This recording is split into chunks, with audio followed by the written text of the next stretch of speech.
Welcome back everyone. Welcome to Take Shiksha. It feels so good to be back here after quite a long break. So for today's comeback video, let's start with something that forms the foundation of every teaching and learning processes. Yes, Bloom's taxonomy. ये topic बहुत ही important है कोई भी teaching examinations के लिए, including UGC net, EMRS type of examinations. So taxonomy मतलब कि एक वर्गीकरण करना होता है जो बच्चों को अगर हम सिखा रहे हैं तो वो कैसे सीखेंगे. लाइक अगर उनके माइंड से जुड़ी हुई कोई चीज हो, कोई चीज जो वो खुद सोच पाए, फील कर पाए और उसको वो एक्शन में लेकर आए, तो वो चीज उनको लाइफ लॉन्ग टर्म तक याद रहती है. तो डॉक्टर बेंजामिन ब्लूम इन 1956 ही गिव ब्लूम्स टैक्सोनॉमी. तो ये टैक्सोनॉमी क्या बात करती है, let's see. It is a set of 3 hierarchical models used to classify educational learning objectives into levels of complexity and specificity. एक लेवल दिया कि जो easy to difficult की तरफ बढ़ता है, तो वो हम देखते हैं आगे कौन सी लेवल की बात करी गई है. तो the 3 list covers the learning objectives in first, that is cognitive domain. इसका मतलब होता है संज्ञात्मक पक्ष, यानी कि हमारे माइंड से, हमारी बुद्धि से जुड़ा हुआ चीज, which includes head. Then comes affective domain, मतलब कि संवेगात्मक पक्ष, यानी कि हमारे इमोशन से जुड़ी हुई चीजें. Then third one is sensory domain, यानी कि साइकोमोटर डोमेन, जो फिजिकल एक्टिविटी, कोई फिजिकल एस्पेक्ट, फॉर एग्जांपल कि कुछ हम कर रहे हैं, डूइंग समथिंग या एक्शन से संबंधित है.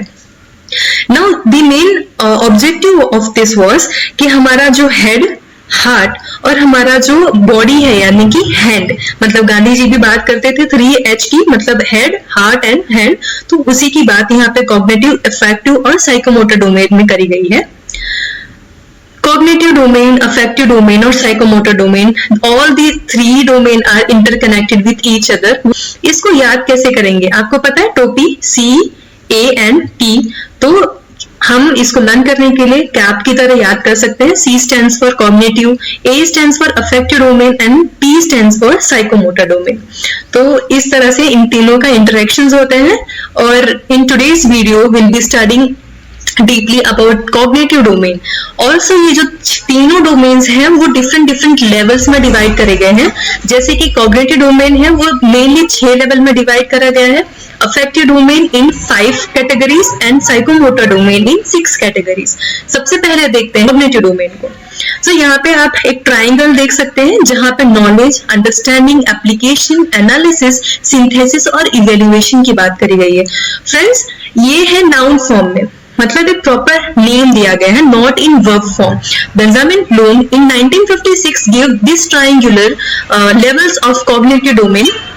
बट फिर 2001 में एंडरसन एंड क्रेथॉल उन्होंने मॉडिफाई करा, इसको रिवाइज करा और उन्होंने जो नाउन फॉर्म था कॉग्निटिव डोमेन को उसको वर्ब फॉर्म में कन्वर्ट करा, which termed into remember, understanding, apply, analyse, evaluate and create. So ये एक इंक्रीजिंग ऑर्डर में है, इंक्रीजिंग कॉम्प्लेक्सिटी ऑर्डर में है. कोई भी चीज है, कोई भी फैक्ट है, पहले हम उसको याद करते हैं.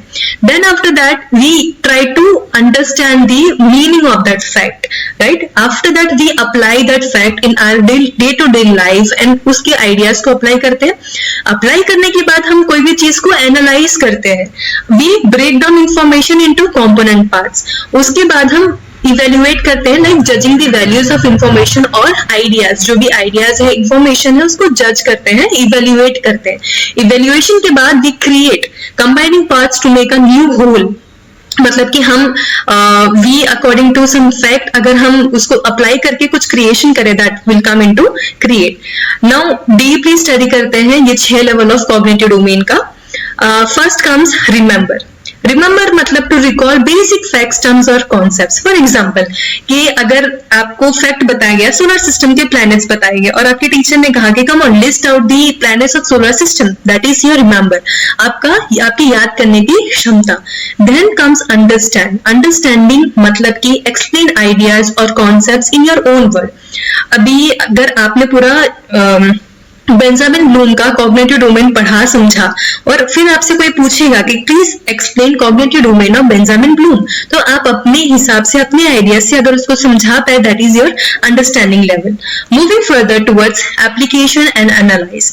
अप्लाई मतलब कि अभी जैसे कि दीपावली आ रही है, राइट? तो बहुत सारी शॉपिंग्स करनी है, तो you will be using mathematical concepts और mathematics to calculate your shopping bills. That is application of that knowledge. For example, use Newton's law to predict motion.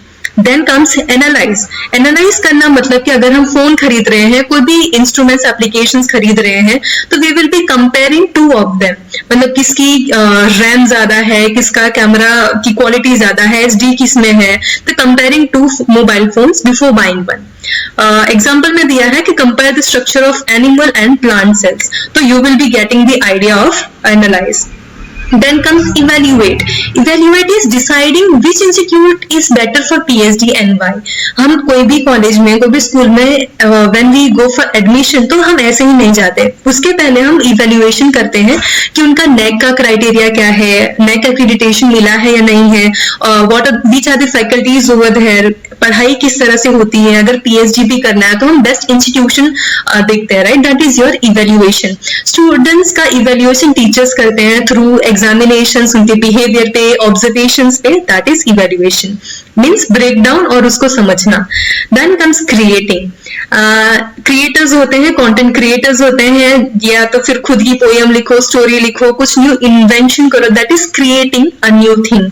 For example, designing a new model of for science fair, right? तो आप क्या करेंगे? Create करेंगे.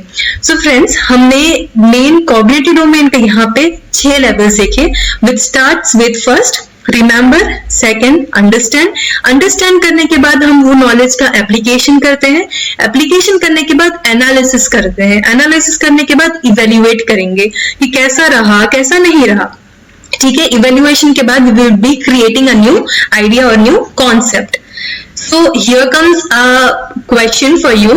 Like the question is, ये UGC net में ही एक year में question आया है, वही क्वेश्चन यहाँ पे रखा गया है कि according to Bloom's taxonomy of educational objectives, which of the following are the categories of cognitive domain?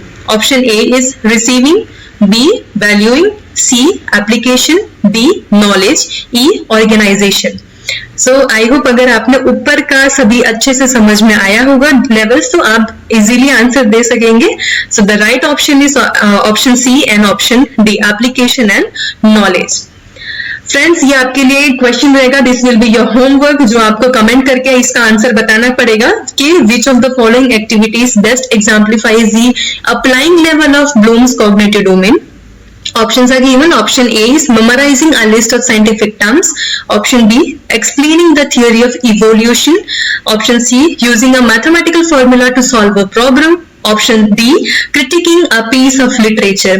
Think about it. Applying का मतलब क्या होता है, और उसके बाद इसका आंसर कमेंट में जरूर करना.